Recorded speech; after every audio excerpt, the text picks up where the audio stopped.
الحمدللہ وحدہ لا شریک لہ والصلاة والسلام علی من لا نبی بعد اما بعد فاعوذ باللہ من الشیطان الرجیم بسم اللہ الرحمن الرحیم لقد کان لکم فی رسول اللہ اسوۃ حسنۃ لمن کان یرجو اللہ والیوم الآخر وذکر اللہ کثیرا اللہم صلی علی محمد وعلی آل محمد کما صلیت علی ابراہیم وعلی آل ابراہیم انک حمید مجید اللہم بارک علی محمد وعلی آل محمد کما بارکت علی ابراہیم وعلی آل ابراہیم انک حمید مجید۔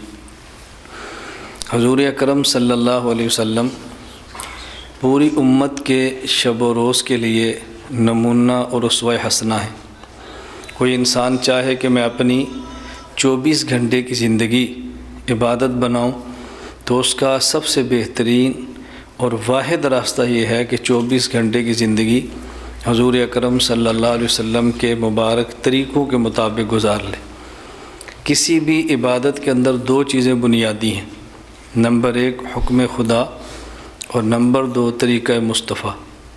اسی کا نام ہے لا الہ الا اللہ محمد الرسول اللہ۔ یہ لا الہ الا اللہ حکم خدا ہے اور محمد الرسول اللہ صلی اللہ علیہ وسلم طریقہ مصطفیٰ ہے۔ ہمارے آج کے سبق کا عنوان ہے عقد انامل۔ عقد انامل کا معنی کیا ہے؟ تسبیحات کو سنت کے مطابق انگلیوں پر شمار کرنے کا طریقہ۔ ہم تسبیحات کرتے بھی ہیں، انگلیوں پر شمار بھی کرتے ہیں۔ اس میں ایک چیز کا خیال تو ہم رکھتے ہیں کہ تسبیحات کرتے ہیں، اور دوسری چیز کہ رسول اللہ صلی اللہ علیہ وسلم انگلیوں پر کیسے شمار کرتے تھے ہم اس کا خیال نہیں کرتے۔ تو پھر ہم یہ بات کہہ سکتے ہیں کہ تسبیحات شمار کرنے میں ہم ایک ثواب کما لیتے ہیں تسبیحات پڑھنے کا، اور دوسرا ثواب رسول اللہ صلی اللہ علیہ وسلم کا مبارک سنت طریقہ کیا تھا اس پر عمل نہ کرنے کی وجہ سے ایک ثواب سے محروم رہ جاتے ہیں۔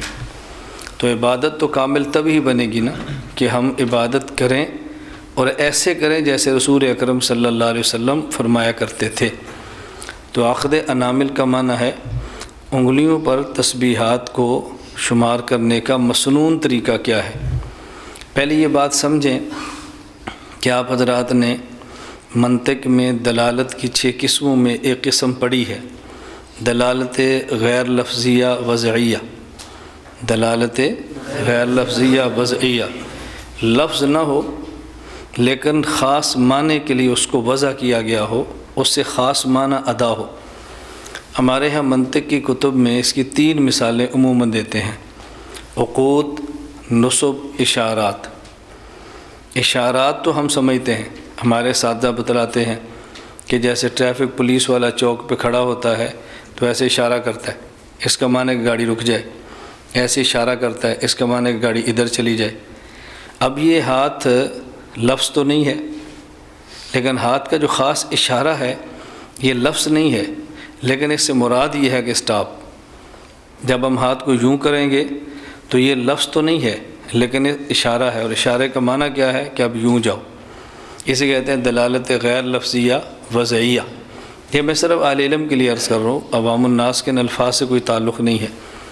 دوسری مثال دیتے جی نصب، جیسے بعض جگہ پہ بعض سیمنٹ کے بنائے بلاک گاڑ دیے جاتے ہیں، اس پہ لکھا ہوتا ہے، یہ خاص اشارہ ہوتا ہے۔ اب جو لکھا ہے 24 کلومیٹر یہ تو ٹھیک ہے، بس اوقات لکھائی نہیں ہوتی، لیکن خاص پلر بنے ہوتے ہیں یا خاص سیمنٹ کی بعض چیزیں گاڑ دی جاتی ہیں یہ بتانے کے لیے کہ یہ فاصلہ یہاں سے یہاں تک ہے۔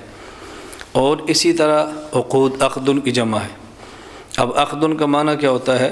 انگلیوں پر شمار کرنے کا طریقہ۔ تو اشارات اور نصب تو ہم سمجھتے ہیں، لیکن عقود کیا ہیں؟ ہم عموماً طلبہ پڑھ لیتے ہیں لیکن سمجھتے ہیں کہ عقود کا مطلب کیا ہے، اور یہ بات پوری تبھی سمجھ آ سکتی ہے جب یہ پتہ چلے کہ اہل عرب انگلیوں کے کس وضع سے کس عدد کا اشارہ کرتے تھے۔ جب انگلیاں یوں کریں تو اس سے اشارہ کیا ہے، یوں کریں تو مراد کیا ہے، یوں کریں تو مراد کیا ہے۔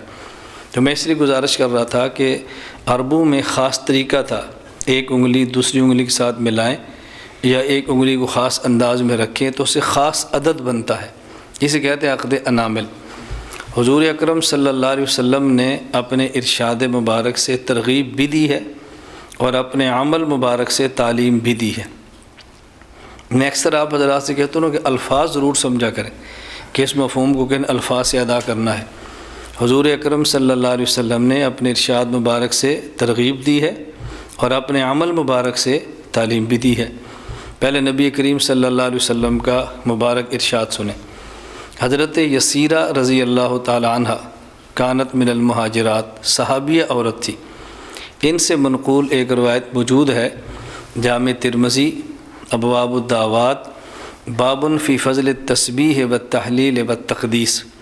حضرت یسیرہ رضی اللہ تعالیٰ عنہ فرماتی ہیں کہ حضور اکرم صلی اللہ علیہ وسلم نے ہمیں فرمایا علیکن بالتسبیح والتحلیل والتقدیس، کہ تم عورتیں سبحان اللہ بھی کہا کرو اور لا الہ الا اللہ بھی کہا کرو، تسبیح و تحلیل اس کا اہتمام کیا کرو، جسے ہم اپنے زبان میں کہتے ہیں کہ تسبیحات پڑھا کرو۔ اور ساتھ یہ ارشاد فرمایا واقدن بالانامل، اور ان تسبیحات کو اپنی انگلیوں پر شمار کیا کرو۔ کیوں؟ فإنہن مسئولات مستنطقات، قیامت کے دن انگلیوں سے اللہ بلوائیں گے، انگلیوں سے پوچھا جائے گا۔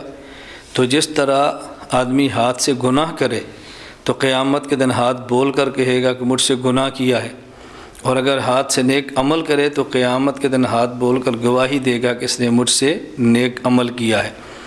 ولا تغفلن، اس سے غافل نہ ہونا، فتنسین الرحمہ، اگر تم غافل ہوگی تو ایک بہت بڑی رحمت سے محروم کر دی جاؤ گی۔